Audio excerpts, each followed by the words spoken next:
Hello, welcome to Arcade Couch, best place to join friends to get your game goodness each and every Monday. My name's John Black. Joining me on the couch this week, Ashley Hobley.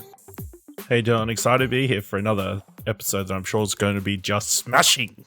Smashing! Also here, Karen Marchant. I'm thrown off. I had this whole idea for a rap to go into the show with, and that's just thrown me off. It's fucking... I'm done. The problem is there's no episode of Arcade Couch between the cushions for this week, so, like, or else it would have just been, I don't know, an episode. You promoted it. Yeah. We spent the last 5 minutes before recording talking about wild thornberries for some reason. So, this is like, it's like, put in that audio of weekly, you doing. Dylan. We need a between the cushions weekly. We're missing out on quality content. Yeah, that's right. You can make a weekly by heading to explosionnetwork.com/support, where you can show your support and reach the show to be weekly. Anyway, every $1 will do another week. Like maybe. So set up a they tier. need to, like, an extra 20. No, like for out of the 26 weeks of the year that we're not doing one, for every $1 we'll do one more. So if you put $26 on the Ko-fi, we do it weekly for a year, for the next year. Don't know if it's worth $26. We may need to discuss this off air. Okay, shoot that idea down. Our time is worth like 30 cents each. Like, yeah. It's like, let alone me Every editing $3. it, like the extra time I've got to spend editing it and uploading it afterwards, but that's fine. Today on the show, Skull and Bone, Jubies and Softs, and Lord of Rings. But let's kick it off. I wanted to give a little shout out. Well, it's not really a shout out, I guess, but RIP. You're calling it a shout out? Let's give a shout out to the boy! I don't know if that's big. He's no longer... This might be worse than what I thought it was going to be. He's raised the roof on his life. Let's go. He's laid his last trap card. Kazuki Takahashi, creator of Yu-Gi-Oh, has unfortunately passed away recently. So I want to give a shout out. I love Yu-Gi-Oh. But what if he's been banished to the Shadow Realm? And then you shout him out for his demise, you know? You just ran out of health points. Coda finally Happens to everybody. He was like, it's time to do. I'm not going to carry on that sentence because you can all fill in the joke yourself. That's terrible. And if you filled it in, you're a bad person. You are a bad You're a bad person. No, it's shout outs to the boy. 60 years old. Shout outs to the boy.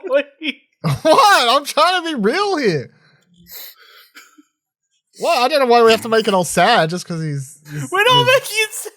Oh my just God. saying shout outs. Like, created a good card game, went on to be a pop culture craze, spawned many video games, spin off material. You know? Still running.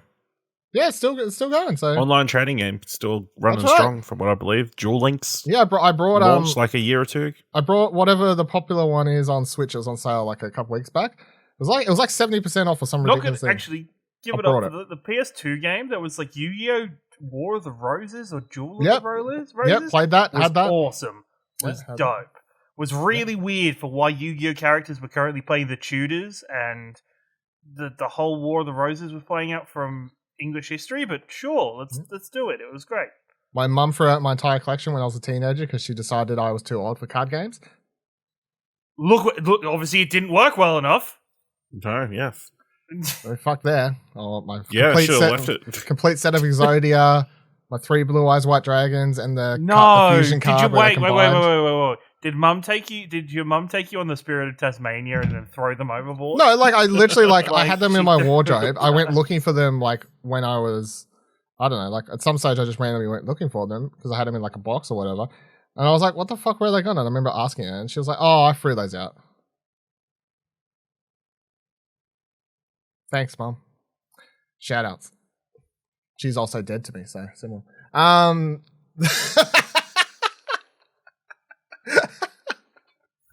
Kieran's face. That's way worse than anything I alluded to. She played into my trap card. But no, obviously sad. I didn't want to. If you want to look up how he what his death all that, you can read into that if you want. I don't want to talk about it because there's some weird. I don't know what they don't actually know cause of death. How he was found isn't exactly nice. So, but anyway, so I was just like, here's a question: how many Yu-Gi-Oh video games do you think there've been? I would say between 15 and 20. I would say between 20 and 30. According to this Wikipedia article, it says 56. Holy fuck. Does that that count oh no, surely. I don't know if it's that must count different of, variations, because back in the day when there used to be a PS2 version and the Game Boy Advance version, which were the same game. It's a pretty long list. There was a heap on Game Boy. There was a lot of. I had one on Game Boy, and I had one on GBA, and I had one on PS2, and I had one on PS1. Dropped off. Never played any from PS3. But we should leave it with it's me, Joey Wheeler, here to say rest in pieces, Time Wizard. Go. Randomly I was looking through Netflix the other week and I just wanted something to have on the background. I nearly put Yu-Gi-Oh on. I was like, do I do it's that? It's really bad. The first few episodes are terrible. No, 56 looks like a legit number. Wow. Oh, shit. Crazy. Wild. All right. Let's get into this week's news. Let's start it off with Skull and Bones. After we talked about it last week where it was like, hey, apparently Skull and Bones is coming back. This week, Ubisoft was like... It's confirmed. Yep. Hey, it's a thing. We're going to have a little... Guess what, guys? We're setting it up to fail. That's right. Luckily, we didn't make any bets last week or anything. WellPlayed writes, Ubisoft has announced that Skull and Bones will be released on PS5, Xbox Series XS, and PC on November 8th. The announcement came during this morning's Ubisoft Forward gameplay reveal that showed what's on offer with the upcoming pirate title. Surviving a shipwreck, the player character sets off on their swashbuckling from St. Anne, a pirate haven filled with opportunities to take on contracts, upgrade your ship, and interact with fellow players. Starting out as a rookie, you'll only have access to a small vessel, but as you gain infamy and resources, you'll be able to craft more advanced ships, ranging from slow cargo ships with a high inventory capacity, fast navigation ships with limited cargo space, and firepower ships that deal huge amounts of damage, but are harder to steer. That can be played entirely as single-player game. Skull and Bones also offers online multiplayer in PvP servers. You'll be able to team up with your friends and hunt down other players for their cargo or take on contracts with some added muscle. From what was shown off during the gameplay reveal, it looks as though the players will be able to walk around as their pirate avatar when docked at a pirate den, but there doesn't appear to be any kind of pirate-to-pirate combat. So if you're looking to be hopping on board enemy ships similar to Assassin's Creed 4 Black Flag, you might be a little bit disappointed. Did anyone watch the gameplay overview sort of thing or any of the stream? And yeah, Ash, what did you? Because last week he was like, "I'm hyped now. I'm trading with you, Dylan. I'm now the Skull and Bones guy," and I was like, "Fine." Have that title. So, as the Skull and Bones guy, how do you feel about what we saw? Kind of disappointed, I think we kind of thought they were removing it to you actually playing as a pirate. No, you're playing as a boat. They can flesh it out as much as they want. They can say, yeah, you're actually playing the pirate captain. You've got this whole crew you need to manage or cargo you need to manage. You're playing as a boat. I mean, you play as your character on the land. As I said, when you can walk around. You walk around a little bit. Yeah. There's going to be hidden treasure, apparently. Yeah, but when you're on the water, you're playing as a boat. You're a boat. There's no combat. There's no hand-to-hand combat. No pirate combat. No fighting. Yeah, which is fine. I think it'll be fun as a multiplayer game. You team up with a bunch of other boats and take down. Big ships or whatever. It's been super stripped back though. It sounds like I think it's player. It looks more expanded than what we saw when we first saw it years ago. I guess it's clearly got. I guess I thought it was going to be a lot more when they initially announced. I thought it was going to be a lot more of a multiplayer experience. It was just going to be. I think it will be. I think it will be. I think they've got a single player experience here. They've got and they're going to launch with a single player element. They're going to launch with this PvP option if you want it, and then it's going to be a games of service going forward. And everything they're going to add is going to be multiplayer focused, and it's not going to be single player focused. Yeah, that's how I presume. Because you'll be going to different docks, taking different missions to take down boats or forts or find treasure or whatever. So you team up with some other people and go out Yeah. I appreciate you can do team up and do PvE or team up and do PvP though. Like there's at least that. That's true. Yeah, because who wants to fight other people? Yeah, who would want to do that? You don't want them griefing you, like just dropping their boat in front of the way of your boat. Could go around, but that's fine. You got the whole sea, but right. Not if it's like just ramming. You never saw them coming. They just out of nowhere. They just stopped in front of you. It's like got the whole ocean, but didn't see him coming. No, it's fine. Sneak attack. Sneak attack. Yeah.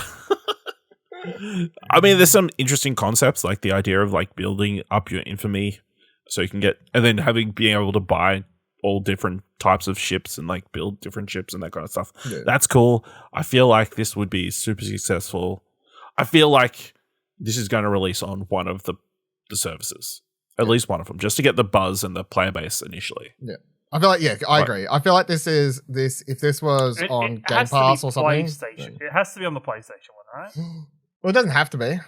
I mean, do they bring this on when do they bring onto Game Pass when Game Pass has So Ubisoft has that partnership with PlayStation Service. They've got a bunch of Ubisoft classic games included with the PlayStation Extra Plus tier. Well, Valhalla's like 2 years old at this point, so like. Or do you put it on Game Pass because nobody from PlayStation has any choice but to buy the pirate game because they don't have a pirate game substitute? Yeah, maybe with Sea of Thieves it doesn't. Well, maybe they're relying on the pirate fan base that's already on Game Pass. Maybe. I think there'll be like a small group of dedicated players who will enjoy this, because obviously there is obviously World of Tanks and is like a massive game. If they can hit even a quarter of that similar audience, even closer, it's World of Warships as well. Yeah, that's true. I don't think this has the same. This is not. It's not as serious as that one. Though. It's not going to be, but if you get a few of those players in to buy your game for $70, I think you'd be pretty stoked. And I'm assuming they're going to have Battle Pass and I don't think they will have a bunch of DLC because they'll have DLC eventually and stuff. But it's going. I don't want to pay $80, $100 for a game and then have to buy Battle Pass. It's true. I don't know. I think, but yeah, there'll definitely be things you have to pay for. Yeah, I'm sure. Well, cosmetics. There's fucking stuff you have to pay for in Assassin's Creed. You launch the game, you haven't even started it yet. And they're like, do you want to spend $200 to unlock all the secrets? Here's Quicksilver or whatever. Yeah. Do you want to find the location of every single treasure on Do you want all the treasures? You're like, I haven't even started the fucking game yet, but sure, here's all my money. I'm also interested to see how big the map is. Okay. How far are we sailing?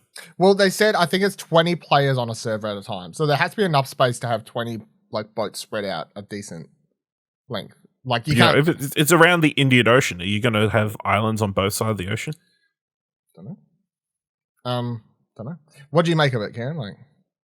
I think it's interesting. I wasn't the biggest fan of I've never been the biggest fan of boat combat in any of the Assassin's Creed games as it is. So you were hyped for Sea of Thieves back in the day. I was hyped for Sea of Thieves, but I think Sea of Thieves has a bit more character and flair to it, and I think you are an actual pirate. I think there's compared to these fake pirates. Well, I don't instead of you're a boat that cosplays as a pirate every now and then. Okay. I feel like there's more personality. I think overall, I just prefer the style and the gameplay design of Sea of Thieves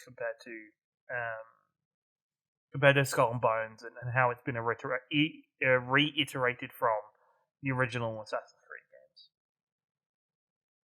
Yeah, I mean, it looked to me. This looks pretty much slightly more than what we saw 5 years ago. There wasn't a shocking re-reveal where you're like, man, this game looks so much different than how it looked last time. It's no, it still looks like Assassin's Creed character models and everything, which is fine, but it still looks like the reveal, but they've just added some stuff. So they're like, hey, you can now they show off how you can customize your avatar and all that stuff, which we didn't see. Last time we just saw ship combat. I'm like, cool. They're like, hey, you can chop down trees for resources and you can hunt fucking hippos in the water and stuff. I'm like, cool, I guess. And then I don't for the most part, they're like, the hook is, it's the ship combat from Assassin's Creed. I'm like, yeah, that was a hook 5 years ago, but sure. Nothing much has really changed though.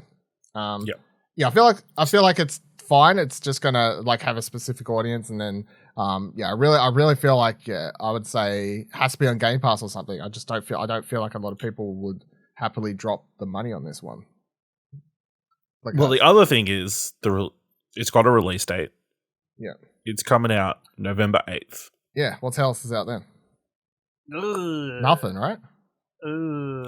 Nothing important. Biggest games of the year. What? Only one of the biggest games of the year that got announced this week. Oh. If it was the biggest game of the year, they'd have like some kind of showcase or like trailer. That's true. They right? wouldn't just do that. They wouldn't just do a blog post, would they? They just wouldn't just be like randomly dropping it on Twitter and just be like, "Boom, bitches." Maybe they're banking on it being delayed. So yeah, I really don't think the audience crossover's there for that to matter. To be honest, I think it's just I don't know if I feel like so many people will be playing that other game that there will be a noticeable. We're talking about God of War lack Ragnarok right away before we just get weirdly like he who doesn't say his name. I don't know if you want to talk about that on this podcast. I mean, you can mention it. We'll deep dive into it on Platinum Exposure, but yeah, you're allowed to mention that God of War. Fucking God of War Ragnarok. No, that's that's Thor. You're thinking of Thor Ragnarok. No. Yeah, Thor Ragnarok. Love and Thunder. God of War Love and Thunder, I think is what you're... Yeah. Okay, cool. Yeah. Kratos is Thunder, and he's finding love. It's a game show. Maybe Atreus is love. You don't know. Maybe. I mean, look, for this, as someone who liked the ship combat in Black Thunder... Black Flag. Black Thunder? Black Thunder? What is this game Black Thunder you've been playing? Black Thunder. Black Thunder.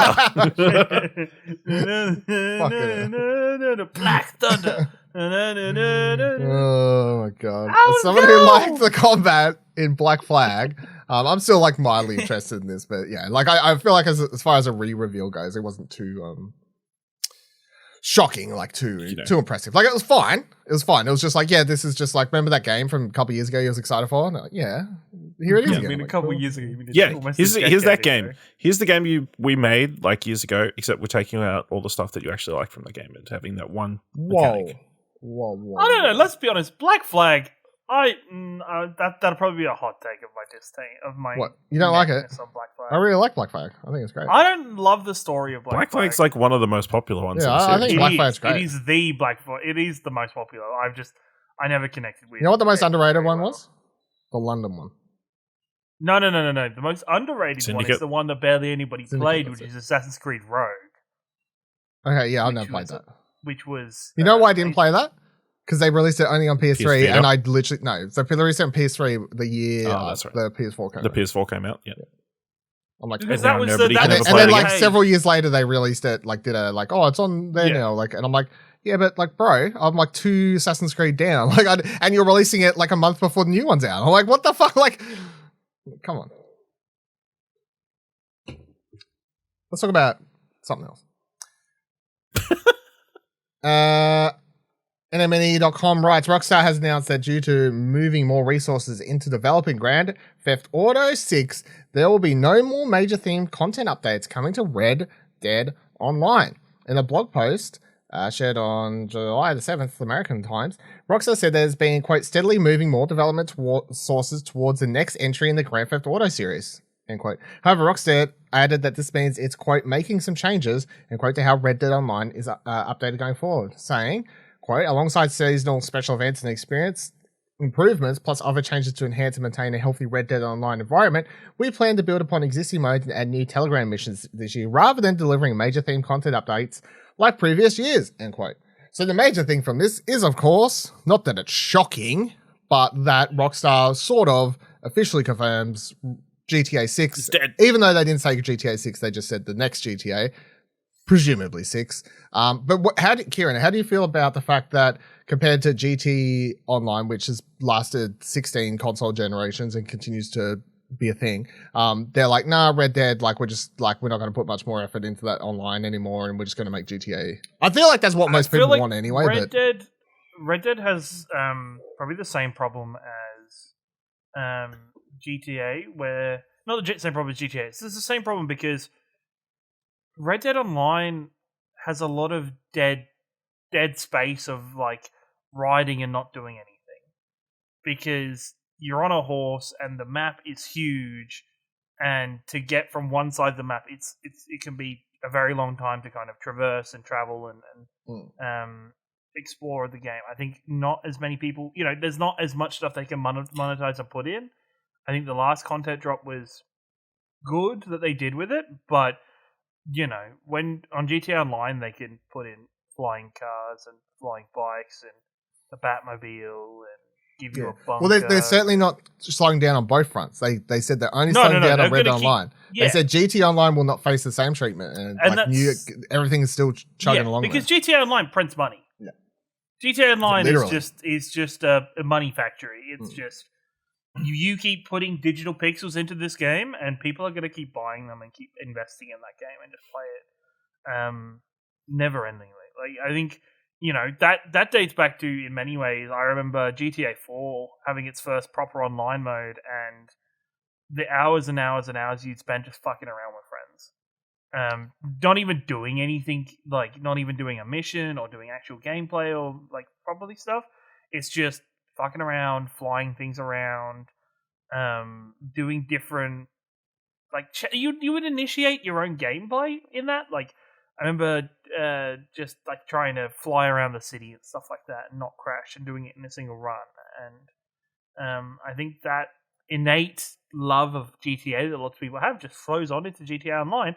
I think Red Dead is just, it's just got a lot more restriction to its gameplay style just based on the setting itself of the game. Do you think there's been a lot of, on like the Red Dead Online, like subreddit and on Twitter and stuff like that, been a lot of pissy fans? Do you think people actually have the right to be pissed, like that they're pulling, like, because in my mind, I'm like, I get it that you're a fan of the game, but at the end of the day, if this online isn't doing as well, there's like I guess it's in some ways maybe people feel like Red Dead, where Rockstar hasn't put the same amount of effort and care into Red Dead Online as it has for GTA Online. I think that's because one's printing money and one is not. Yes. Yeah, but I think even from the get-go, even from the start of it, it wasn't, there was, it just feels like Red Dead wasn't set up to succeed very well. I think they did Red Dead Online because they felt like they had to do Red Dead Online rather than they had a clear vision for what they wanted. This is something we really want to do. It's like, hey, GTA Online is a success. We've got this Western game. Let's just put an online mode in there and we'll see what people stick to. And you've had 2 years of fun. 2.5 years it's been since Red Dead. It's longer than that, right? That's it. Yeah. So November 2018. So 3 and a bit years. Yeah, it's been a while. I mean, that's the thing. It's been a while. And they have supported it, maybe not as heavily as online, but they have constantly supported it, so. And it's not like it's going away. It's just, it's just you're not getting anything it's fair. new. Like, I don't know. I think people can be disappointed. Yeah, they can be disappointed. I don't feel like anyone has the right to be like pitchforks over it though. Like, there was no promised like lifetime. You can be disappointed, but you don't really need to be angry. No, correct. WellPlayed writes, The Lord of the Rings Gollum's new trailer provides first look at gameplay. Developer Daedalic Entertainment, publisher Nancon have released a new trailer for Lord of the Rings Gollum, giving our first proper look at gameplay. During the short trailer, we see the eponymous once hobbit skulking through a number of iconic locations such as the fiery land of Mordor and the dense woodland of Mirkwood. We also get a brief look at two familiar characters in Gandalf and Frandril. What a name, I can't struggle with it. You'd think I'd be better at saying it by now. What's that about? An intimidating ring race. The gameplay show mainly consists of stealth encounters and traversing the various environments. Kieran, we've talked about this game like a couple times on the podcast, and you're usually like, yeah, but like I need to see more gameplay. I need to see like more gameplay. Blah, blah, blah, blah, blah, blah. It's only a short trial. It's like a minute 20 or something. Minute 20. Do you reckon you'll be playing this? Or? Yeah, I think so. I think no matter what, it's the Lord of the Rings game. I was always going to play it. I think it looks a lot better than, I think it looks pretty good overall. My biggest interest, of course, is being a massive Lord of the Rings fan, is just the story and the narrative itself, and how it affects Gollum's story overall. So to see that it is including characters that we already know and their interactions could be really good, could be real bad if we look at the case study that is the Hobbit movies. So no, I'm really excited for it. I think as long as Gollum, the biggest problem is Gollum's performance has to be as good, if not better, than Andy Serkis's performance. The problem is in the trailer you get such a small burst, and you're like, oh yeah, he kind of sounds like Gollum, but I feel like people are gonna jump ahead and be like, oh, like everyone's got Andy Serkis in their mind. It's like you just sort of got to be a bit more open to it not sounding like someone not doing Andy Serkis. They're doing their own version of Gollum. So, and 1 minute 20 isn't a very good idea to fully I feel like what we hear is fine, but I just need to see it in action. Or a bit more. I think it looks good. I think it looks very much like a AA game, which is fine. That's it's not being made by a AAA developer or anything. That's fine. I feel like to make up for any sort of lack of spectacular graphics or these sorts of things, if the story is the solid part, which is what Daedalic Entertainment is known for, they do narrative games. This is their first major sort of third person sort of thing like this. So the story part should come along fine. But yeah, as far I'm down for the gameplay as well, having a stealth focused game where you're taking down enemies. It would be very weird if it was heavily combat based. Yeah. But we don't really get many games like that, that's the thing. So at least from a gameplay perspective, it's going to stand out as unique on that front. And then the only other thing I noticed in the trailer that I don't know if there's I don't know what fucking the exact time code is, but I'm pretty sure the blue wizard's in this. Well, that's what I assumed it was. I don't know if I think that's Gandalf, right? You reckon it's Gandalf? The dude's wearing full Gandalf. blue though. It's wearing a blue hat, but it's grey main. I was looking at it a second ago. Yeah, it's that's the thing. mainly grey on the coat. It looks very odd. I don't think it's the blue because the blue wizard is a set of twins.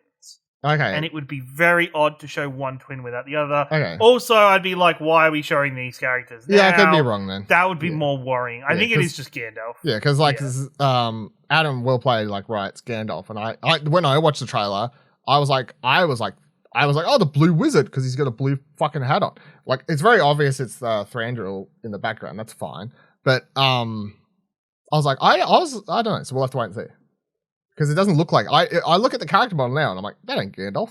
Doesn't look like Gandalf to me, but obviously they're not basing on Ian McKellen. They're just doing yeah. No, I do think this is definitely maybe one of the things that people find hardest is getting used to the art style and the character design in this, because I think Gollum looks like Gollum at the same time he doesn't. It looks like a janky version. Yeah, it looks like a janky version of Gollum. And I think that flows on to some of the other characters as well. This is also set before The Hobbit, right? Yes, correct. Yes. He's still on the way to becoming the, It'll actually be it's a younger interesting version, to see That's why he's got more hair, I mean, he's still... It'll be interesting... Yeah. He hasn't been fully corrupted. It'll be interesting to see his interactions with the ring and the ring's presence in this game. I think, and especially with the ring wraith showing. Well, that's the thing. They have ring wraiths. I'm like, why the ring wraiths? Yeah, that's the most confusing part. Ring wraiths being in this. I don't know why they're in this. And look, as a not hardcore Tolkien verse person, I'm hands off, happy to be you can explain this to me, but I am a bit I didn't think the ring wraiths should be in this. Everyone else makes sense, and characters and bad guys and whatever. We don't know they're ring wraiths. They could just be guys in black hoodies. Ashley, shut the fuck up. They're fucking no, they're 100 Dementors. They're not Dementors. They're fucking ring wraiths. Fucking Ashley Hobley. Get the fuck out of here. Listen, it's been a while since I watched the movies. That guy? Did you just go Irish for a second? Yeah, I did. Who the fuck is that guy? Who the fuck is that guy? Oh my god! All right, yeah, I'm keen. I'm down for it. It's weird. Looking at the. You're in the mood for some Lord of the Rings stuff. Yeah, I'm fucking Lord of the Rings series is coming. Dude, I'm down for the Lord of the Rings stuff. Can we have I don't want to watch The Hobbit though. I only want to watch Lord of the Rings. I'm thinking about doing a rewatch. So we'll see. There's a new series coming out soon, right? Yeah, that's what I mean. That's why I want to do something. Sick. What the fuck was I going to say? Oh, it was weird. I just my shout out is there's a game on PS2 called Mask of Kree or some shit like that, which was like a sort of like had a lot of stealth stuff in it, and I was like looking at it because it's on the PlayStation like classics thing the other day, and I was like, fuck, I remember this game, really want to play it. But then that got me thinking about how we don't have many like stealth focused games anymore, if any, or stuff like, or even like games that have like heavy stealth sections. There's just so many action based games, so you know I'm sort of down just for it being stealth. That's cool. Lollipop Chainsaw's coming back. So out of nowhere this week, it's been 10 years since the release of the Lollipop Chainsaw on PS3 and Xbox 360. The hack and slash game, of course, was originally developed by a Grasshopper manufacturer, directed by Tomo Akida and Suda51. It was written by Masahiro Yuka and James Gunn, of course, of Guardians of the Galaxy and the Suicide Squad fame. Yasuda, who was the producer on the original game, posted a release on Twitter saying that Lollipop Chainsaw was born as a result of Suda51 discussing creating a new game with him. He saw great potential in Grasshopper Manufacturer's proposal, and just 1 month after Kodawa Games was founded in April 2009, they started development on Lollipop Chainsaw, etc., etc., etc. Yasuda continued by saying the various factors have made the game unplayable for many, and that they want to make it playable for old fans again, saying, quote, "We, the original development staff on Lollipop Chainsaw, think of the game as very precious to us and did not want to leave it in limbo where players who want to play it cannot. As such, we purchased the Lollipop Chainsaw intellectual property from Kodawa Games and decided to develop a remake. We've already contacted Warner Brothers about development and are being supported by them in this endeavor." Warner Brothers was publisher in the original release. The significant change in this remake, the remake, by the way, coming out next year apparently, significant change noted by Yasuda was that the remake will not be with the same music. The original game had a bunch of licensed songs, so they're not going to be able to use those. And the hot topic of discussion that's been on the internet since this happened, when it was originally happened, like they originally announced this, and everyone was like, fuck yeah, that's awesome, Lollipop Chainsaw remake. And then it was like, Suda51's not involved, James Gunn's not involved, and people are like, fuck this game. So that's been interesting. Kieran, did you ever play this? Because I highly doubt Ash did, but I didn't play this game. The thing that fascinates me about Lollipop Chainsaw is how important it is to gaming culture currently and pop culture in general.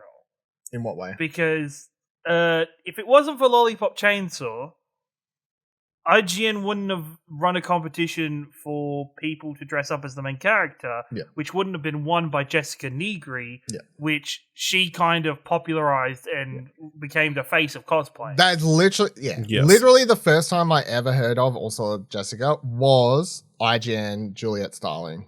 That was it. Yep. And you know, because of her popularity rise from that IGN competition, like she cosplay became mainstream, kind of. 100%. Like there was a lot. Maybe for people in the gaming space. Maybe, exactly. Yeah. Like, just to the extent that we have it nowadays, where you can't go to a convention without there being cosplay competitions. You know, you can't really go on social media if you're within the gaming space without running into cosplayers and people dressing up. And to that extent, I guess people have always dressed up as their characters, but to the level of quality that we get nowadays from people wanting to pursue these characters, I think, it's really, really interesting when you think about how important Lollipop Chainsaw is to all of that in the grand scheme of things. This game was massive too, and it's still actually the biggest selling game from Grasshopper Manufacturer at all. And it was like, they've published did a bunch of games after this, of course, with Suda51 or whatever. And this continues to be their highest selling game. So it's surprised they didn't actually ever do something like this themselves. But for those who never played it, quick rundown of the story is you play as Juliet Starling. I think that's her name. You play as her. She's a cheerleader. Zombie apocalypse starts.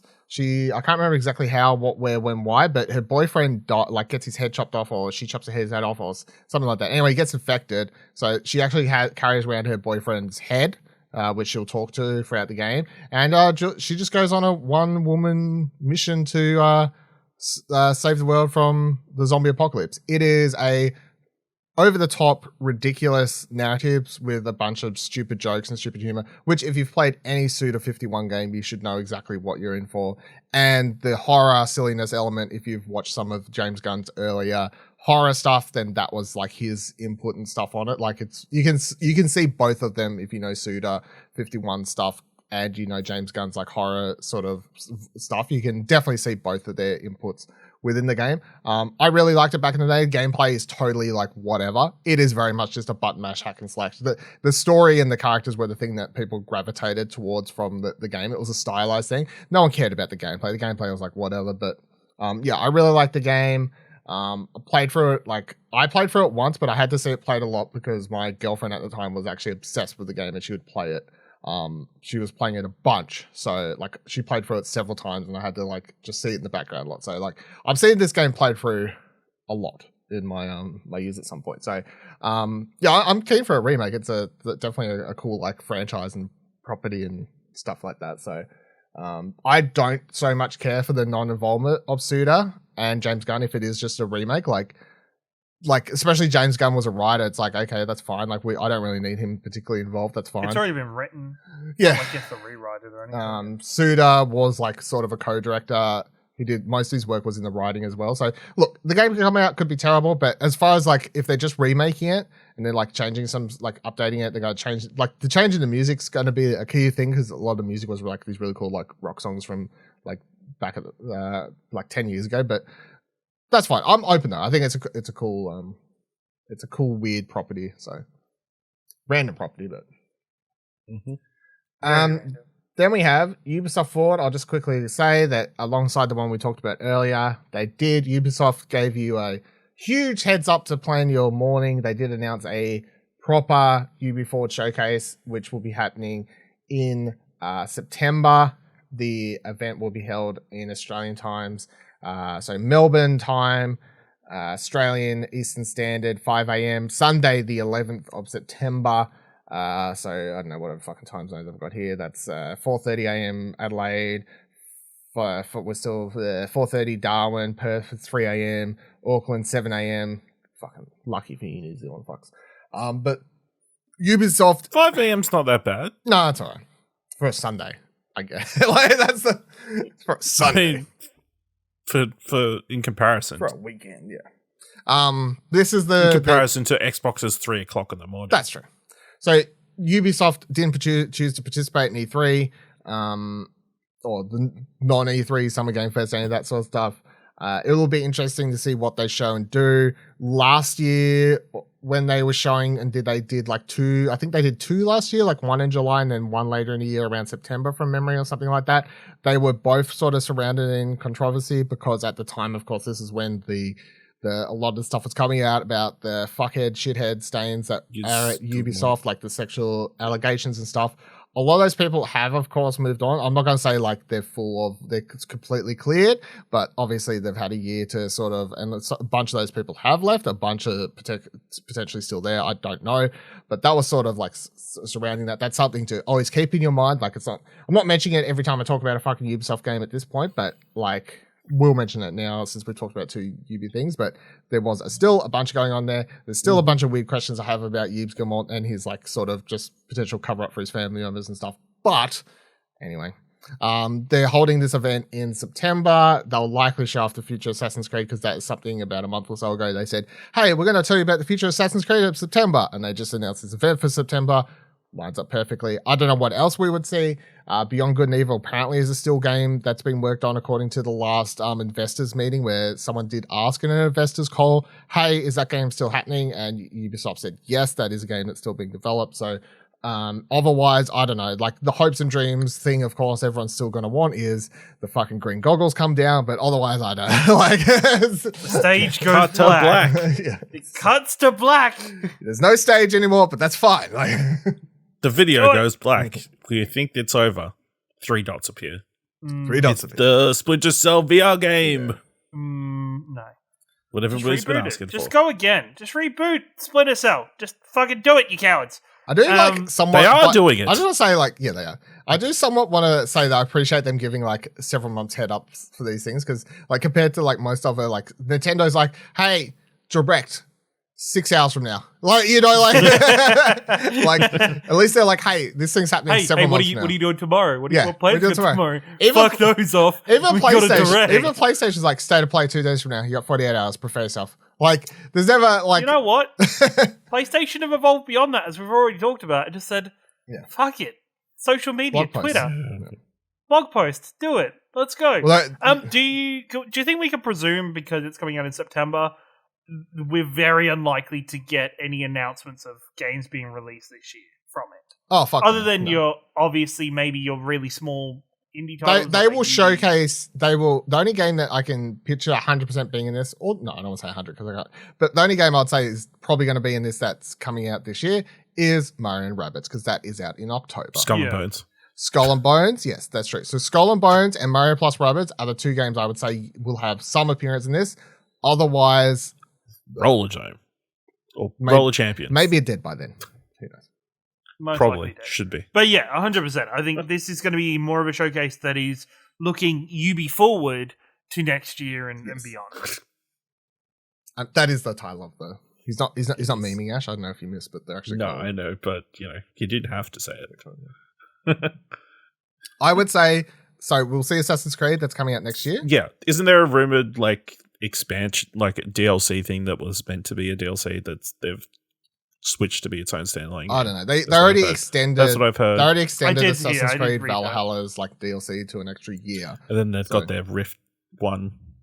Yes. In the future. I think there was wasn't there a it's almost a Valhalla one that's a standalone game, right? Like it's a no, you still need the game. One about the gods. You still need the game though. It's still okay. It's not standalone. Yeah. All right, Dylan. It costs the price of it. It's like $60 for the expansion. But. All right, Dylan. Whoa. We had a review. Are they going to show? Go up on the website. Thank you to Jacob for that review. Shout out. I talked about Are they going to show Just Dance? Yeah, that was the one thing I mentioned in my news story about it. I was like, no, actually, I don't think I said they'll show Just Dance. I think I just made some quick joke about missing Just Dance. At some point, there'll be a multicolored section of the screen of people dancing. Dancing in very kind of high, vibrant colors.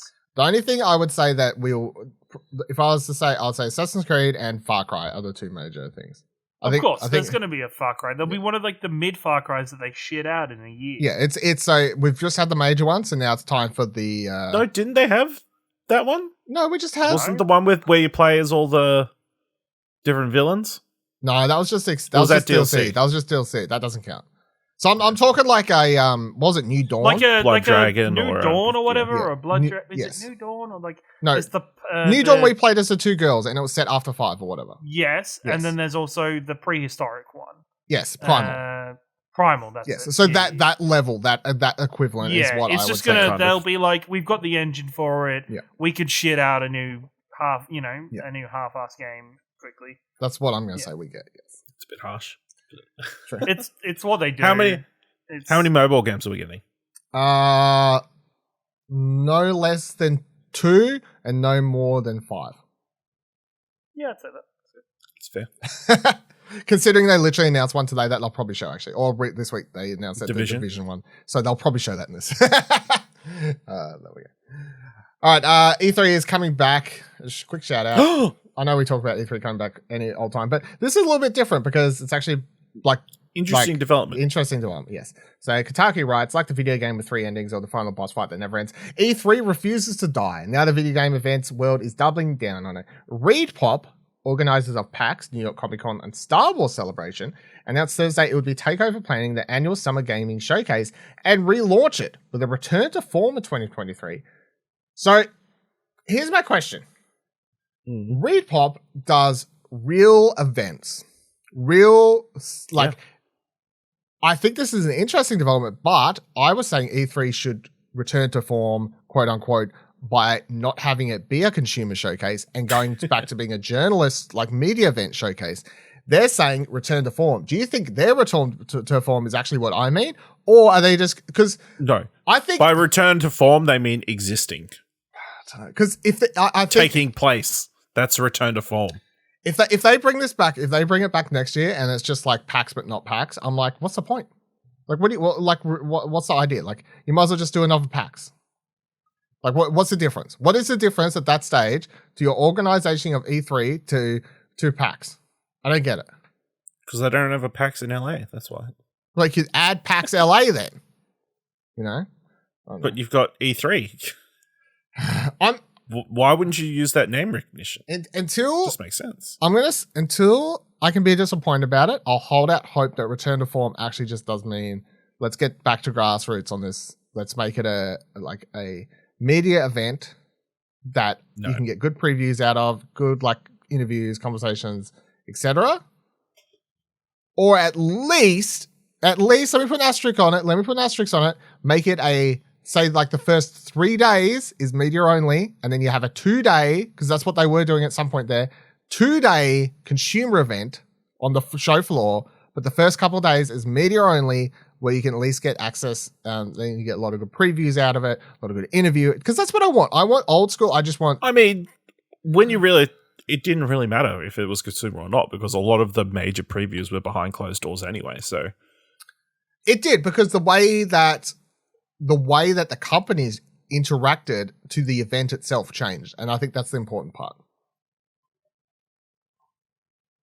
I don't know. I feel like ReedPop probably has better relationships with the publishers than, the ESA does have at the moment. And they've probably got better relationship with the media than the ESA currently have. I don't feel like PAX has ever leaked journalist details, so that's a plus. Yeah, so that's a plus. Yeah, it's a plus.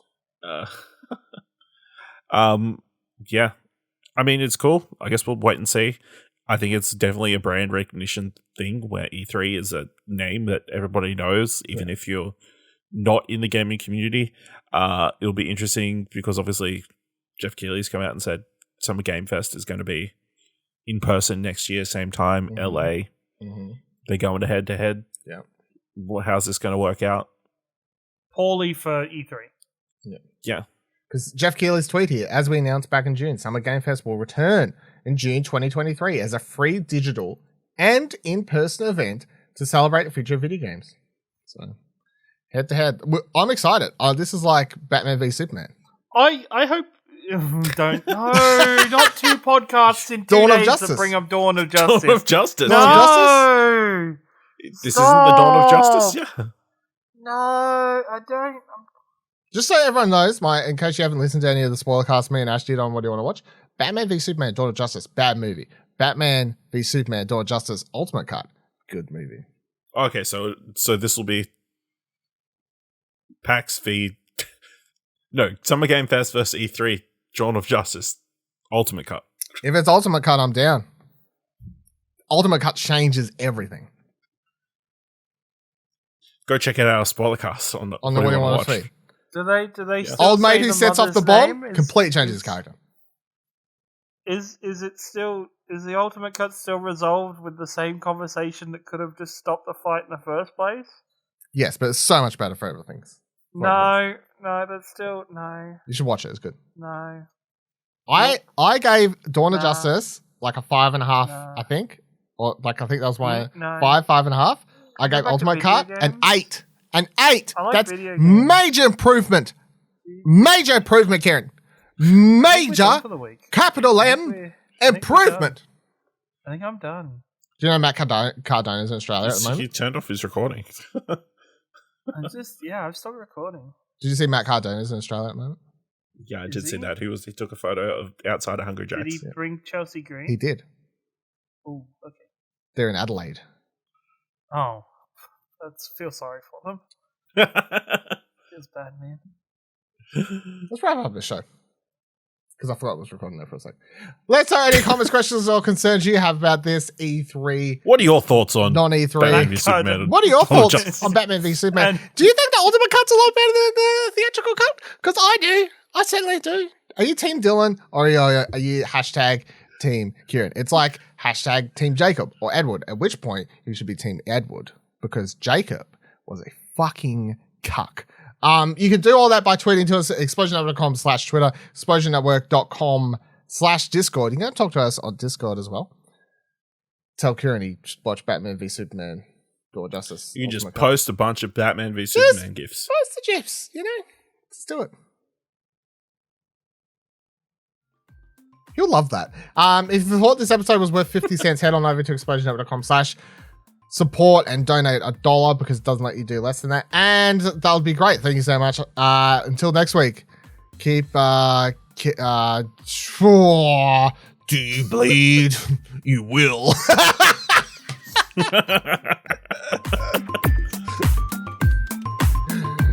Good shit. Good shit, everyone. Good shit.